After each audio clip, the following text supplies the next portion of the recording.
So ఏదైతే మనం చూసుకున్నట్లయితే తెలంగాణలో ఇందిరమ్మ ఇళ్ళకు సంబంధించి నిర్మాణాలు సాయం చేస్తామని, నిర్మాణాలు కట్టిస్తామని చెప్పేసి ప్రభుత్వం చెప్తుందో దాంట్లో భాగంగా శంకుస్థాపనలు అయితే జరుగుతూ ఉన్నాయి. సో ముఖ్యంగా చూసుకున్నట్లయితే ఈ ఇళ్లకు సంబంధించి మీరు చూసుకోవచ్చు, ప్రజెంటు ప్రభుత్వ ఇళ్ల నిర్మాణానికి శంకుస్థాపనలు అయితే చేయడం జరిగింది తెలంగాణలోని. ముందుగా సూర్యాపేటలోని హుజూర్ నగర్లో ప్రభుత్వ ఇళ్ల నిర్మాణానికి శంకుస్థాపన చేసిన స్పీకర్ గడ్డం ప్రసాద్ ఒకే చోట చేపట్టిన 2000 ఇళ్ల నిర్మాణానికి శంకుస్థాపన చేసి ఫైళ్లను కూడా ఆవిష్కరించారు.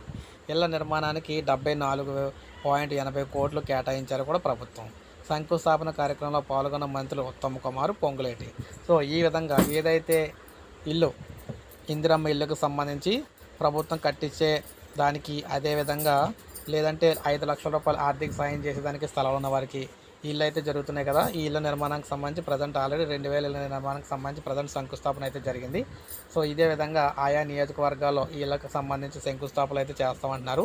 ఇల్లు స్థలం ఉండే వారికి అయితే డబ్బులు ఇస్తారన్నమాట, లేని వారికి అయితే వారే స్థలంతో పాటు కట్టివ్వడం అయితే జరుగుతుంది. ఇది మనకు లేటెస్ట్ అప్డేట్. ఒక లైక్ చేయండి, సబ్స్క్రైబ్ చేసుకోకపోతే మన ఛానల్ సబ్స్క్రైబ్ చేసుకొని ఫాలో